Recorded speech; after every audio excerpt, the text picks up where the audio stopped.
né? Primeiramente, boa noite para todos vocês. Como vocês têm acompanhado as minhas aulas até aqui, a gente, dentro do Direito Tributário 1, né, vem estudando há pelo menos umas 4 aulas os princípios constitucionais tributários. A gente já viu alguns princípios. Eu vou projetar uma tela aqui para vocês. Eu vou fazer uma rápida revisão, né, daquilo que a gente já viu, para a gente poder, então, começar a falar do princípio da irretroatividade tributária. Se vocês conferirem, né, na aula que nós tivemos, na última aula, vocês vão perceber que eu, inclusive, já comecei a falar dele. Ele tem previsão, se vocês quiserem abrir a Constituição de vocês, né, deixar ela aberta aí enquanto eu vou vinculando essa página aí para vocês. Abre aí no artigo 150 e deixa aí, né, no inciso 2º, não, perdão, no inciso 3º, a linha A, tá? E a gente vai falar então do princípio da retroatividade tributária assim que eu fizer essa rápida revisão. Começo então, vocês estão vendo a tela? Sim? Vendo a tela, gente? Sim. Eu começo a falar o seguinte, né? A gente está estudando os princípios constitucionais tributários, são garantias constitucionais do contribuinte que restringem o poder estatal no que toca ao poder de tributar. Essa restrição ela se deve pelo fato de que esses princípios eles estabelecem determinadas restrições para o ente que detém a competência tributária, que é, como eu disse para vocês, uma parcela, né, do poder de tributar, que é um poder atribuído ao Estado. Quem tem competência tributária só pode exercer a competência tributária nos termos da Constituição. E dizer que ele precisa exercer a competência tributária nos termos da Constituição é dizer que ele precisa tributar com respeito aos princípios constitucionais tributários. Nós já vimos o princípio da legalidade, está previsto no artigo 150, inciso 1.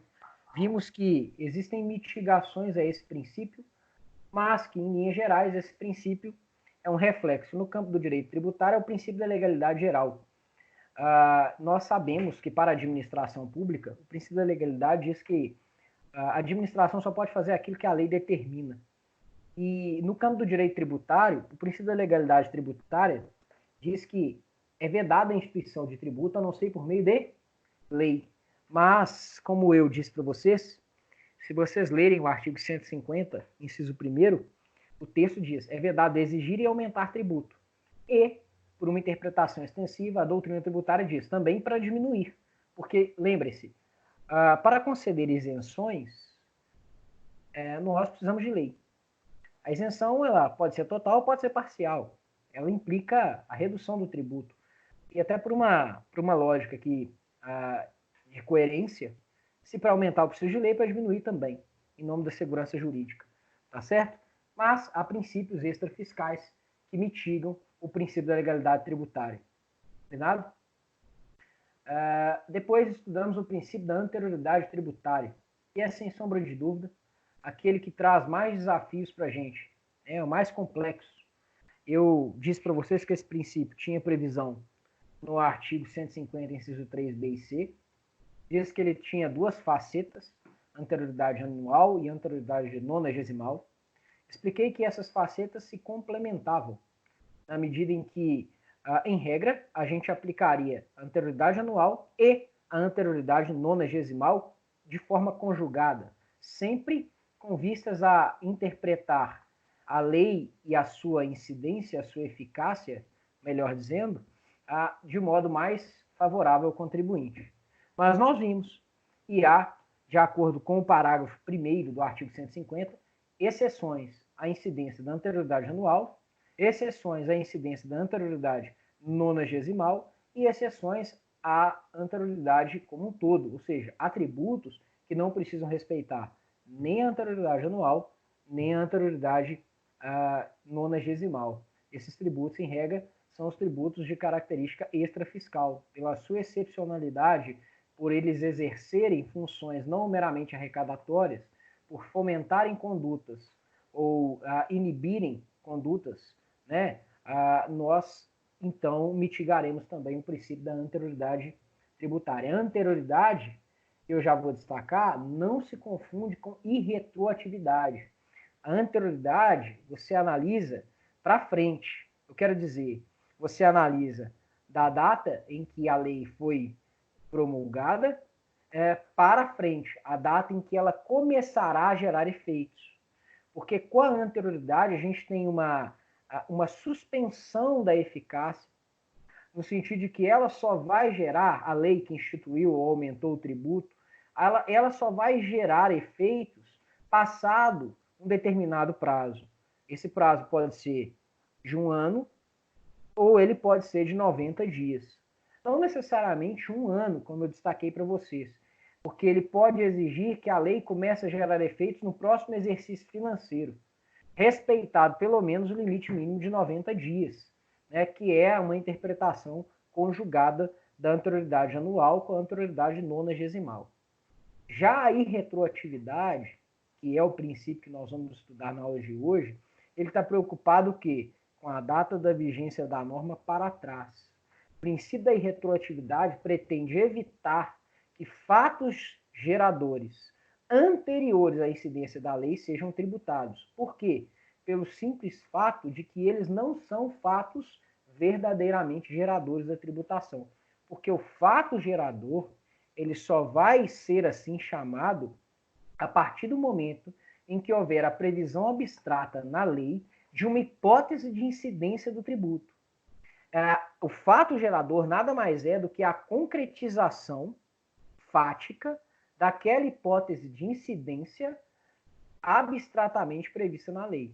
Então, o princípio da retroatividade, ele vai dizer, olha, a vigência da norma e os seus efeitos, a sua eficácia jurídica, elas só podem ser da data da promulgação da norma em diante. Ela não pode alcançar fatos que antecedem a data da promulgação da lei. Por quê? Porque se acontecesse isso, nós teríamos que admitir a retroatividade da lei tributária.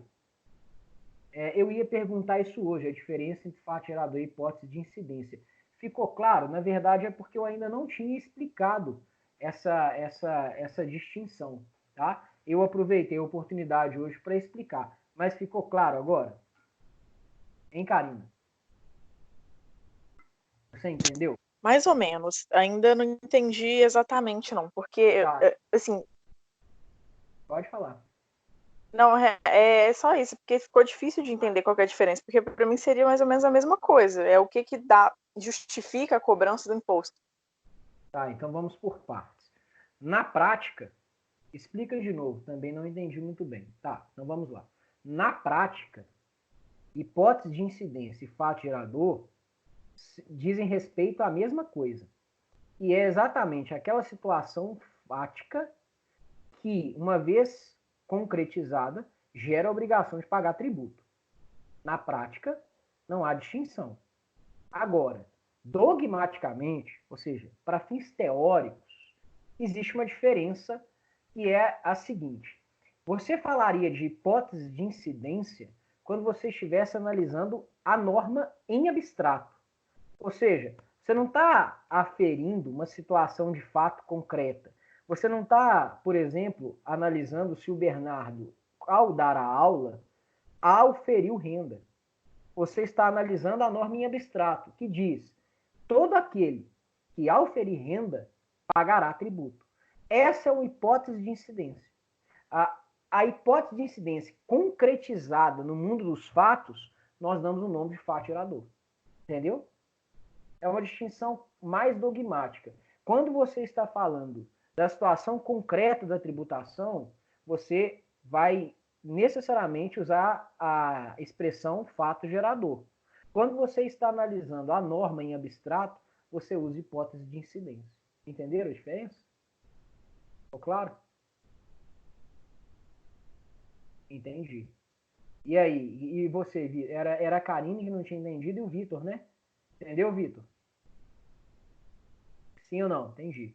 Beleza, então vamos adiante. Vocês entenderam a diferença entre a retroatividade, a irretroatividade, melhor dizendo, e a anterioridade?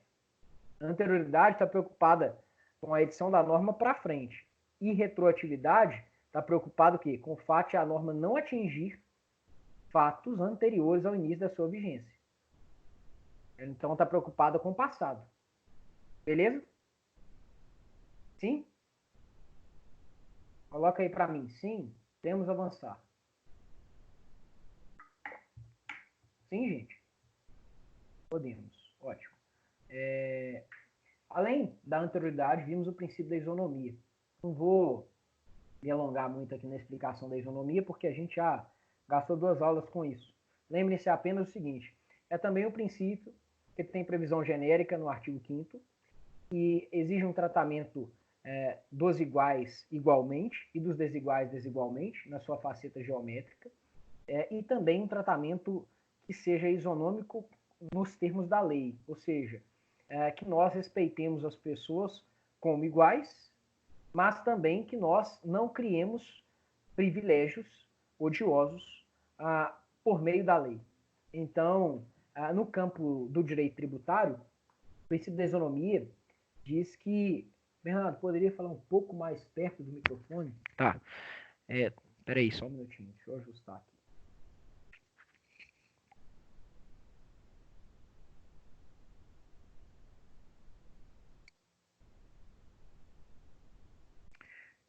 Eu tô falando um pouco mais baixo hoje porque eu falei muito, né? Aí ficou realmente complicado. Senão eu perco a voz aqui. Então, o princípio da isonomia tributária, ele diz basicamente o seguinte, que você, né, o Estado, ao tributar, tem que tributar as pessoas de forma isonômica, ou seja, ele não pode estabelecer privilégios em detrimento de determinadas pessoas e em favor de outras. Como eu disse para vocês, ele está previsto no inciso 2º do artigo 150, né? É vedado o quê? É vedado à União, aos Estados, ao Distrito Federal e aos municípios instituir tratamento desigual entre contribuintes que se encontrem em situação de equivalente, proibida qualquer distinção em razão da ocupação profissional ou função por eles exercida, independentemente da denominação jurídica dos rendimentos, títulos ou dos direitos. Isso é importante, meus caros, porque, não sendo assim, né, eu poderia eventualmente privilegiar um funcionário público federal em detrimento de um funcionário público estadual. Poderia tributar de forma mais benéfica um cidadão que estivesse em São Paulo em detrimento de um cidadão que estivesse em Pernambuco ou em Minas Gerais. Eventualmente nós teremos tributações diferenciadas porque há tributos que são tributos estaduais. Mas se a gente analisar os tributos federais, eles devem incidir com a mesma carga tributária sobre todas as pessoas, salvo nos casos, né, estabelecidos em lei que admitem tratamentos diferenciados. E aí nós vimos o princípio da capacidade econômica, estudamos o princípio, né, da pecúnia non olé, né, que é um reflexo do princípio da isonomia. Vimos técnicas que são utilizadas pelo legislador na hora de valorar o tributo, principalmente quando ele está estabelecendo as alíquotas, para preservar a capacidade econômica na hora da tributação. Falamos do princípio da progressividade, da proporcionalidade e da essencialidade. Beleza? Agora estamos aqui, ó, no princípio da irretroatividade tributária. Beleza? Até aqui, gente, nessa rápida revisão, tem alguma dúvida? Eu não queria que nós avançássemos se vocês estivessem com dúvidas. Tá? Então, eu quero realmente que vocês abram os áudios comigo e me digam se... Vocês abram os áudios de vocês e me digam se vocês têm dúvida até esse momento. Tá? Eu vou até parar de compartilhar aqui e vou dar para vocês aí um minutinho para vocês me dizerem se há dúvidas em relação ao que eu expliquei até aqui. Dúvidas? Por enquanto, não. Tranquilo para mim. Tá, então vamos avançar. Mais alguém, gente? Só a Karine falou. Por mim tá tranquilo, viu? Então vamos avançar. Eu vou compartilhar novamente a tela para facilitar, tá bom, gente? Olha só. O princípio da retroatividade tributária, como eu disse para vocês, ele diz o seguinte, olha, a lei tributária não retroage. Não retroagir é não alcançar fatos anteriores ao início da sua vigência. Ele está previsto no artigo 150, inciso 3A. Vamos ler o artigo 150, inciso 3A. Depois eu vou tecer alguns comentários específicos em relação a esse princípio, tá? Diz assim o artigo 150, inciso 3A. Sem prejuízo de outras garantias asseguradas ao contribuinte, é vedado à União, aos Estados, ao Distrito Federal e aos municípios. 3. Cobrar tributos. Letra A. Em relação a fatos geradores ocorridos antes do início da vigência da lei, que os houver instituído ou aumentado. Eu vou repetir. É vedado o quê? Cobrar tributos em relação a fatos geradores ocorridos antes do início da vigência da lei, antes do início da existência jurídica da lei que os houver instituído ou aumentado. Meus caros, eu estou projetando uma tela aqui para vocês que diz basicamente o seguinte, olha, a lei tributária ela tem que viger para frente. O que significa isso? Significa que ela tem que gerar efeitos jurídicos do momento da sua vigência em diante. Ela só alcança fatos geradores posteriores ao início da sua vigência. Isso é uma garantia constitucional e uma garantia ao contribuinte que remonta à Magna Carta. Se vocês se lembrarem, né, das minhas aulas de direitos fundamentais, na história do direito, não sei se vocês tiveram aula de direitos fundamentais comigo, acho que não, né? Eu não dei direitos fundamentais para essa turma. Mas eu sempre digo isso, né, que o Estado de Direito ele nasce principalmente com garantias na esfera penal, na esfera tributária e na esfera do processo. E no que toca à esfera tributária, uma das principais garantias é essa, de que o detentor do poder não possa tributar um fato anterior ao início da lei que instituiu a cobrança do tributo, porque isso seria uma forma odiosa de perseguir inimigos. É fato que se eu pudesse te expoliar por meio desse artifício, eu o faria. Como? Ora, simples. Eu analisaria as suas condutas e, a partir disso, estabeleceria leis que previssem como hipóteses de incidência de tributo, veja, eu estou falando em abstrato, aquelas condutas que você praticou no passado. Então, o princípio da retroatividade tributária, ele também tem relação íntima com a segurança jurídica. Por quê? Porque ele também quer garantir o quê? A não surpresa do contribuinte. Então, a relação dele com a anterioridade é muito próxima. Só que, volto a dizer, a anterioridade, ela está preocupada com os efeitos da norma para frente. O princípio da retroatividade está preocupado com os efeitos da norma para trás, antes da sua vigência. Entendido isso aqui? Então, vou compartilhar a tela com vocês novamente e vou retomar a explicação. Esse princípio, gente, ele significa o quê? Como eu disse para vocês, que a lei só pode atingir fatos geradores que são posteriores ao início da sua vigência, tá certo? Isso significa que a vigência dela é prospectiva. Muitas pessoas não entendem, né, quando a gente usa esse termo. O que é prospectivo? Prospectivo é para frente, tá? É diferente de retroativo, tá? Então, a vigência da norma tributária é necessariamente prospectiva, beleza? A lei tributária, consequentemente, não pode retroagir, tá? Ele tem uma relação íntima com o princípio da segurança jurídica e ele está intimamente relacionado com a previsão do artigo 30, do artigo 5º, inciso 35, perdão, artigo 5º, inciso 36, segundo o qual a lei não prejudicará o ato jurídico perfeito, a coisa julgada, o ato jurídico perfeito, a coisa julgada e, além disso, o ato jurídico perfeito, a coisa julgada e o direito adquirido. São 3 situações jurídicas consolidadas que não podem ser modificadas por lei, porque se elas, né, pudessem ser alteradas por lei, você não preservaria a estabilidade que elas já alcançaram justamente pelo fato de que já cumpriram todos os requisitos para alcançar esta estabilidade, tá certo? Esse princípio, gente, ele tem 3 gradações. Isso aqui é uma coisa que eu queria que vocês prestassem atenção. Vou parar de compartilhar nesse momento e vou falar para vocês aqui, e depois vou voltar lá para a tela para discutir um pouco sobre isso. Quando a gente fala em retroatividade da lei, as pessoas geralmente pensam que é ferro e fogo, né?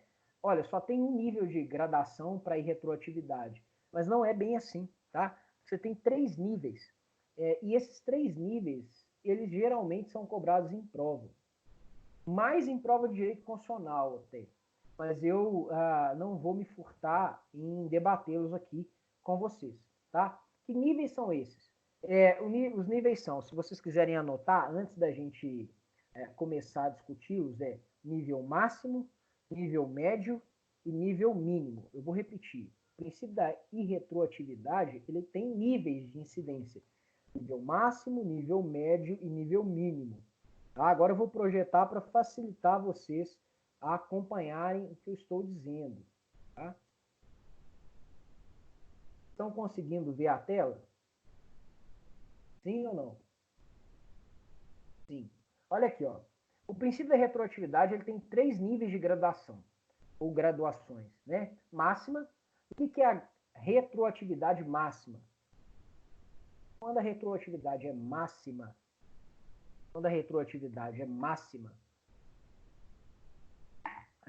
nós dizemos que nós estamos falando da retroatividade. Cuidado, nós não estamos falando da irretroatividade, tá? Parênteses. Para vocês não confundirem aqui o que eu vou dizer. Retroatividade tem níveis de gradação. O princípio da irretroatividade ele pretende exatamente eliminar esses níveis de gradação da retroatividade. A retroatividade ela pode ter um nível, né, uma gradação máxima, média e mínima. Então vamos lá. Quando a gente fala assim, né, vai haver retroação, a retroação pode ser máxima, ou seja, atinge fatos já consumados. São aqueles que eu acabei de mencionar: fato jurídico perfeito, coisa julgada e direito adquirido. Não importa, atinge todos. A retroatividade máxima, ela atinge inclusive fatos já estabilizados. Não se aplica em hipótese alguma no direito tributário. A retroatividade média, ela atinge direitos já existentes, mas ainda não integrados ao patrimônio do titular. Às vezes porque está sujeito a uma condição, a um termo, principalmente condição, né? Uma condição que ainda não se consubstanciou, e por conta disso, né, você já tem a previsão daquele direito, mas ele ainda não integra a esfera patrimonial do sujeito. Então, você poderia alcançar esses fatos que já aconteceram, mas cujos efeitos ainda não são efetivos para os seus titulares. Essa é a retroatividade média. Fatos já consumados, não, mas fatos que já aconteceram, mas cujos efeitos ainda não são efetivos, bom, esses poderiam ser alcançados. E a mínima, e a retroatividade mínima, são os efeitos, é aquela retroatividade cujos efeitos jurídicos alcança fatos anteriores, tá? E isso é um fator relevante, tá? Diferentemente da média, esses fatos eles ainda não podem ter, né, integrado nem em tese o patrimônio do sujeito dos direitos. Tem uma outra explicação, eu inclusive queria compartilhar com vocês para ser um pouco mais específico no que eu acabei de dizer. Eu já adianto o seguinte: quando a gente fala em retroatividade da lei tributária, a gente alcança todos os níveis de retroação, máximo, média e mínima. Não há que se falar em retroação da lei tributária, nem máxima, nem média, nem mínima. Quando a gente fala, por exemplo, da norma constitucional, de uma Constituição, por exemplo, aí a gente tem que fazer algumas ressalvas. Mas para a lei tributária, não. Então, eu queria que vocês anotassem, enquanto eu estou abrindo aqui um texto, um material que eu tenho de direito constitucional, para fazer diferenciações aqui, para vocês entenderem a relevância do que eu estou falando. Tá bom? Então, vamos lá. Até aqui o que eu disse. O princípio da retroatividade evita que a lei tributária alcance fatos anteriores ao início da sua vigência. A irretroatividade tributária alcança todos os 3 níveis de retroação: máxima, média e mínima. Expliquei a máxima, média e a mínima. Agora eu vou tentar explicar para vocês que nível de incidência, ou melhor, qual é a repercussão disso no outro campo do direito, para vocês entenderem que nós não estamos perdendo tempo aqui, tá bom?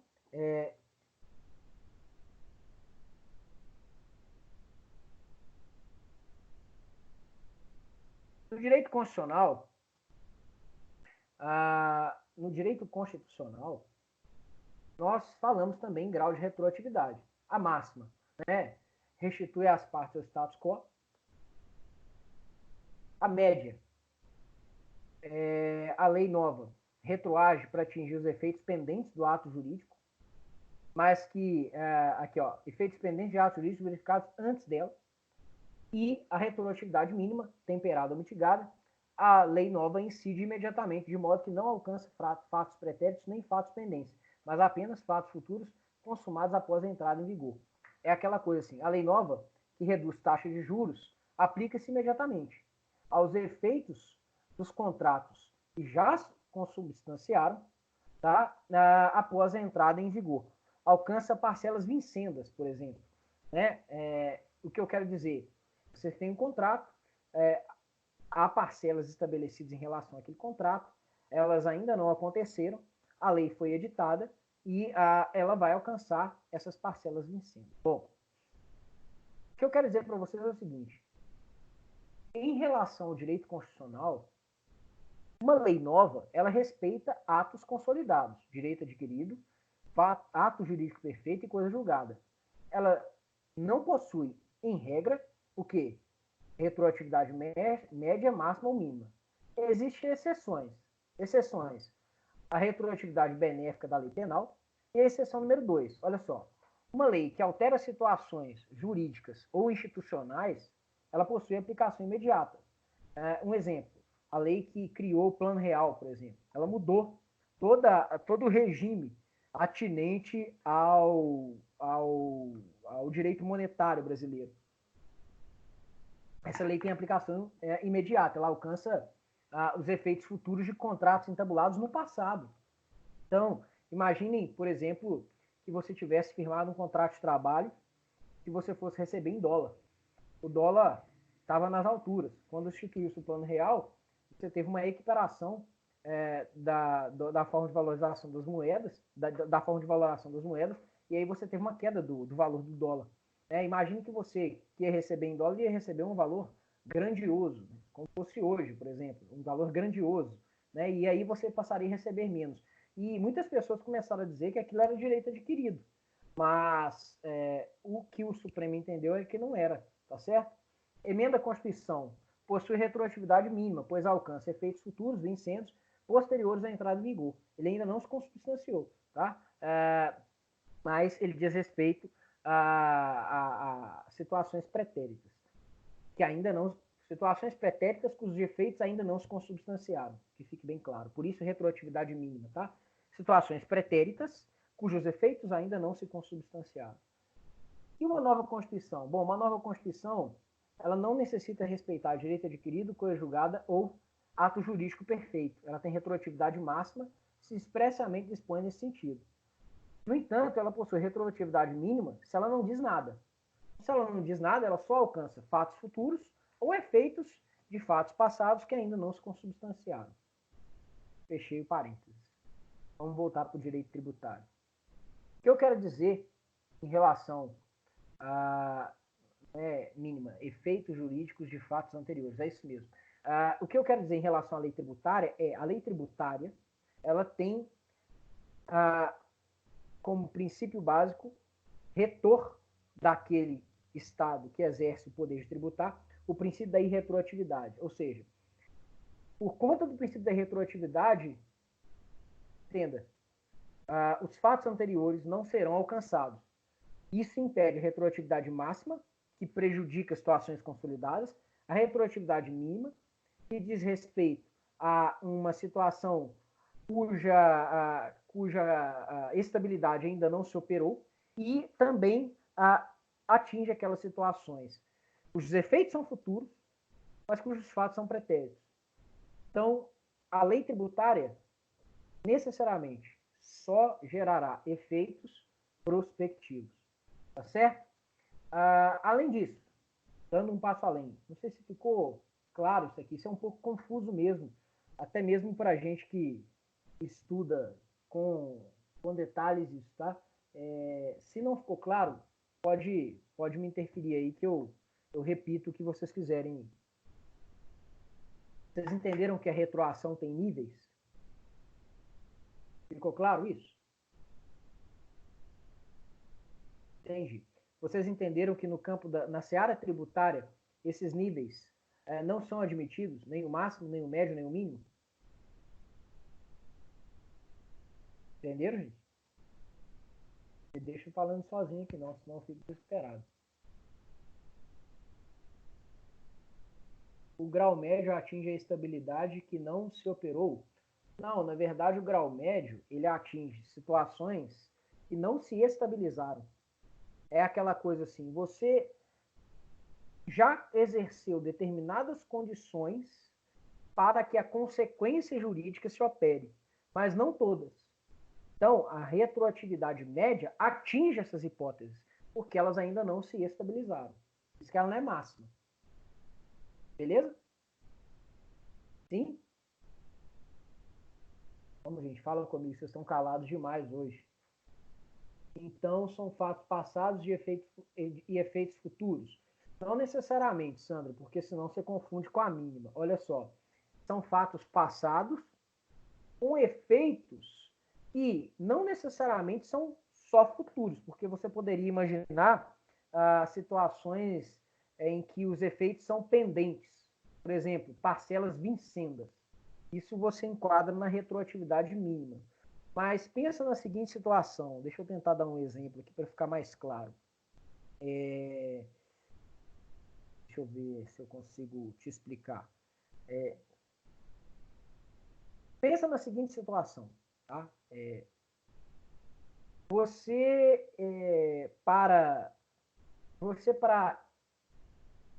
receber o salário você tem que ter trabalhado durante, né, os 30 dias do período que engloba ali o seu contrato de trabalho. Se você trabalhar menos de 30, você vai receber um valor proporcional. Imagine que você esteja no 15º dia.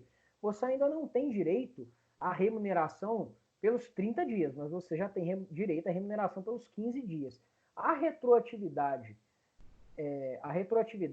média alcançaria essa situação para afetar aquilo que você tem que receber em relação aos 15 dias trabalhados, tá? E também aquilo que você vai receber em relação aos 15 dias futuros. A média em relação aos dias que você já trabalhou.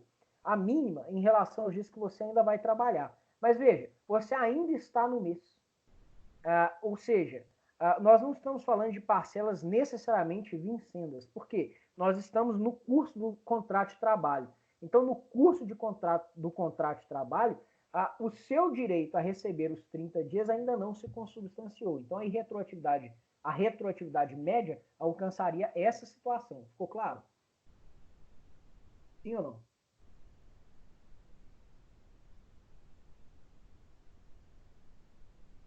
E aí? Sim ou não, gente?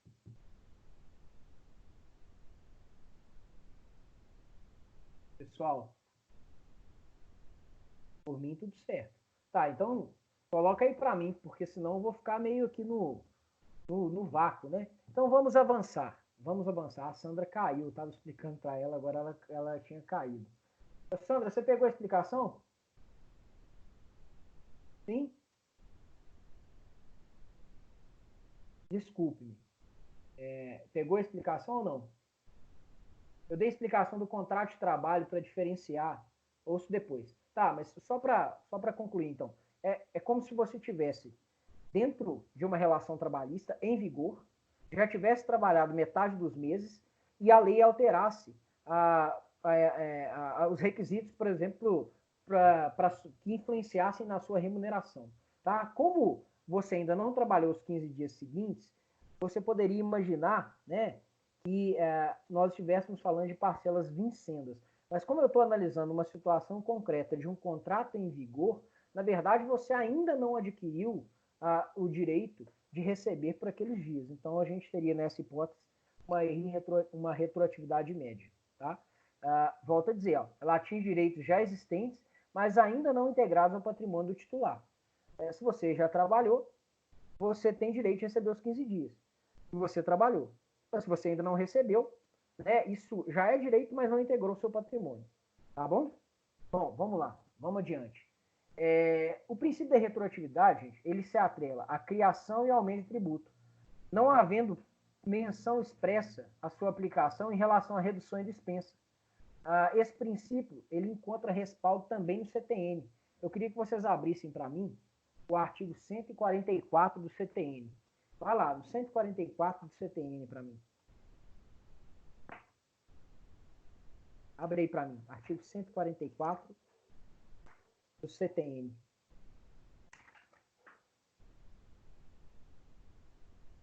Todo mundo abriu? Posso ler?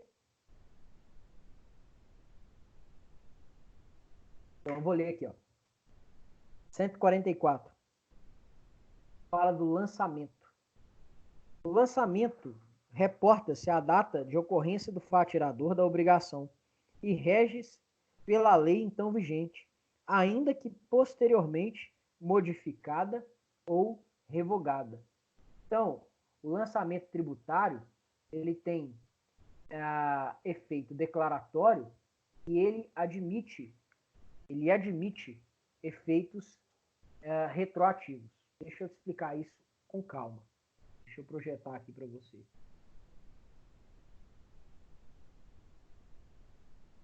Pensa comigo. Pensa comigo. Quando a administração pratica o ato administrativo do lançamento, ela está quantificando o tributo que ela vai te cobrar.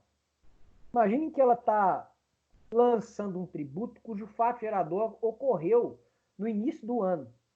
E que no início do ano nós tivéssemos uma lei que fosse mais benéfica para o contribuinte do que a lei que está em vigor no momento do lançamento. Qual lei eu aplicaria? Se eu aplicasse a lei do momento do lançamento, eu estaria contrariando o princípio da irretroatividade tributária. Concordam comigo? Porque a lei posterior geraria efeitos sobre fatos geradores ocorridos anteriormente à sua incidência. Concordam? Sim? Agora eu preciso de um retorno de vocês, porque se vocês não entenderem isso, vocês vão fazer uma confusão danada. Agora vejam, como eu preciso respeitar o princípio da irretroatividade tributária, no ato do lançamento, eu respeito a lei que estava em vigor na época do fato gerador. Então, o lançamento, sim, o lançamento tem efeitos retroativos. O que não significa que a lei tributária tem efeitos retroativos, porque é justamente pelo fato de que a lei tributária não retroage que o lançamento tem que retroagir. O lançamento tem que respeitar a lei que era vigente à época da ocorrência do fato gerador. Então, se a administração tributária vai me cobrar um tributo em relação ao fato ocorrido em 2019, ela não pode, porque ela lançou um tributo esse tributo em 2020, me aplicar a lei de 2020. Tá claro? Então, o lançamento, ele opera efeitos retroativos. Ele é declaratório e, portanto, opera efeitos retroativos, ou seja, ele respeita a lei em vigor na época do fato gerador. Ficou claro? Sim? Agora eu preciso que vocês me deem um retorno aqui. Ficou claro? Por mim, sim, professor. Mais alguém, gente, além do Vitor? Tá claro, professor. Joia. Agora eu vou passar igual um raio sobre o que eu vou projetar aqui para vocês, porque eu já falei muito disso hoje. Não confundam irretroatividade com anterioridade. Irretroatividade para trás, anterioridade para frente. Não preciso gastar muito tempo nisso, já foi explicado suficientemente para vocês, tá bom? Existem exceções ao princípio da irretroatividade tributária?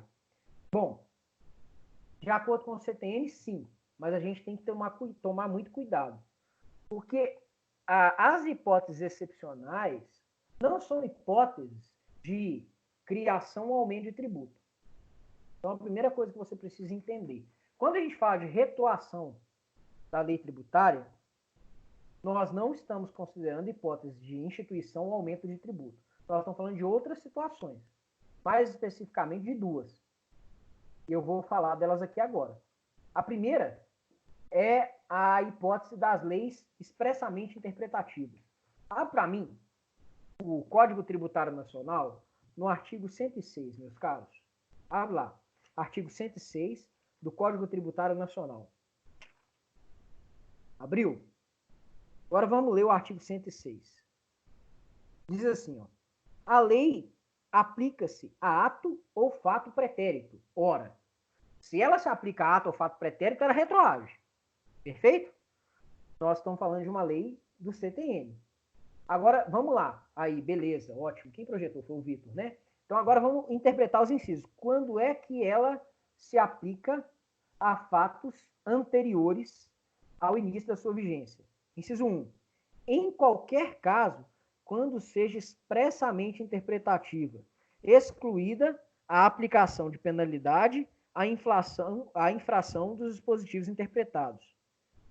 Meus caros, lei interpretativa, de acordo com o entendimento, já no meu modo de entender, extremamente ultrapassado em termos de teoria do direito, é aquela lei por meio da qual o legislador estabelece uma interpretação autêntica em relação ao significado hermenêutico de outra norma. Se a lei tributária estabelecer apenas uma explicação autêntica do legislador em relação ao âmbito de incidência de outra norma tributária, ela é aquilo que os tributaristas chamam de lei expressamente tributária, o que, consequentemente, autoriza a sua retroação. Ela alcança fatos anteriores ao início da sua vigência. Por quê? Porque ela não tem pretensão de aumentar a exação tributária, ela tem pretensão apenas e tão somente de melhor esclarecer o âmbito de incidência de normas anteriormente estabelecidas. Ficou claro? Sim ou não? Preciso que vocês me deem uma resposta, porque eu não posso avançar sem que essa resposta tenha chegado a mim. O Vitor entendeu. Mais alguém?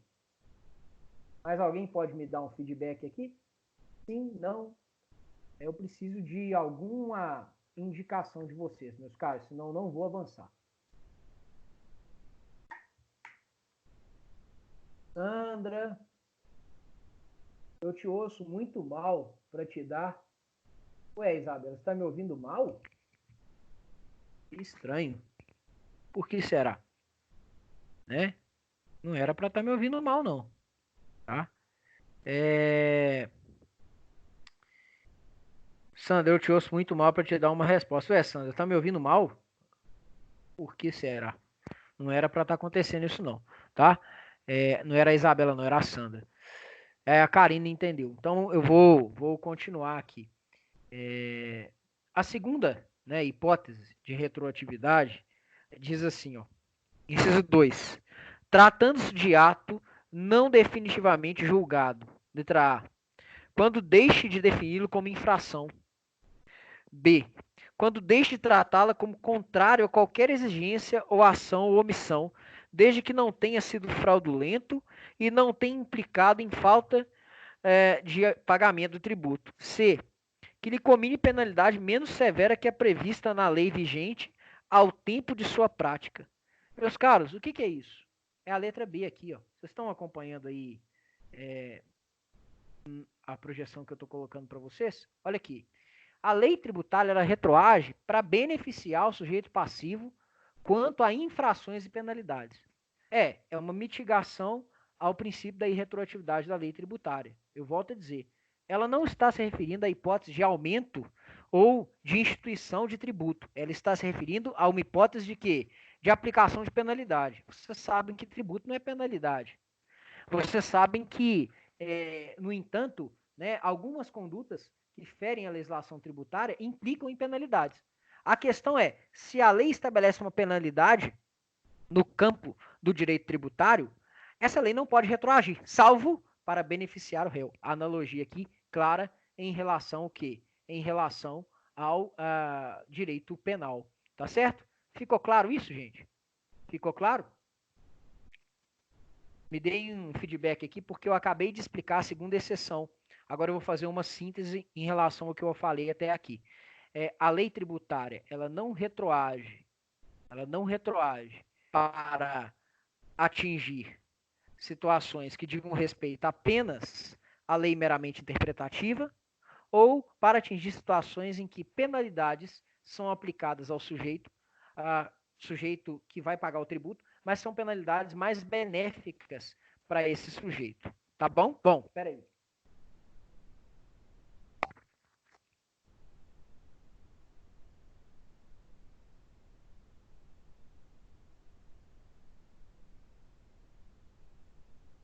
Em nenhuma dessas duas hipóteses,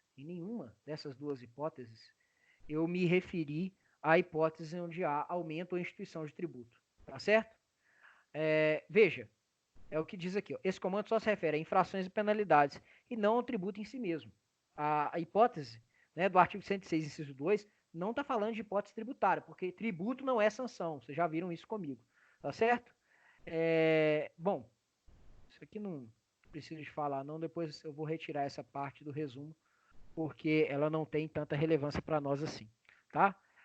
Ainda falando de exceções, eu quero falar do artigo 144, parágrafo 1º do CTN.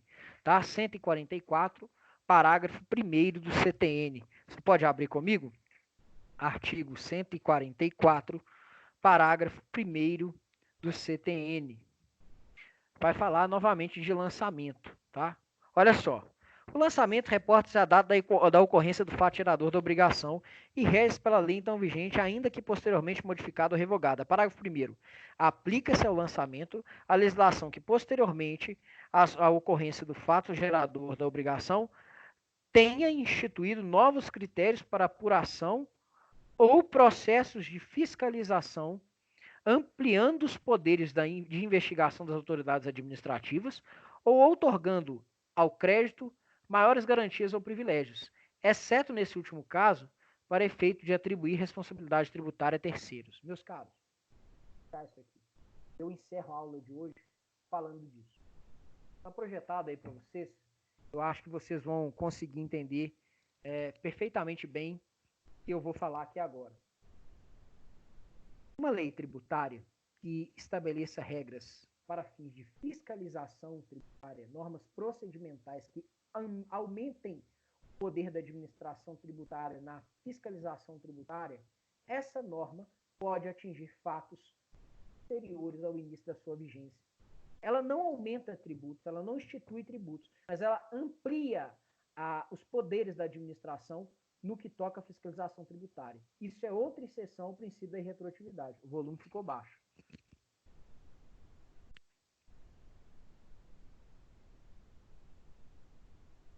Melhorou? Melhorou? Melhorou? Do nada baixou. Tá. Melhorou. Deixa eu ver se tem um... Acho que uma criança veio aqui e mexeu no meu volume, gente. Vamos ver se melhora. Melhorou? Acho que melhorou, né? Bom, então, só para finalizar, nós temos exceções ao princípio da irretroatividade tributária? Temos. Como eu disse para vocês, a lei tributária não retroage para alcançar hipóteses de incidência de tributo. Não deve retroagir para alcançar fatos geradores já ocorridos. Ela alcança a retroatividade máxima, média e mínima. Todos os níveis de retroatividade. Não há exceções aqui. Agora,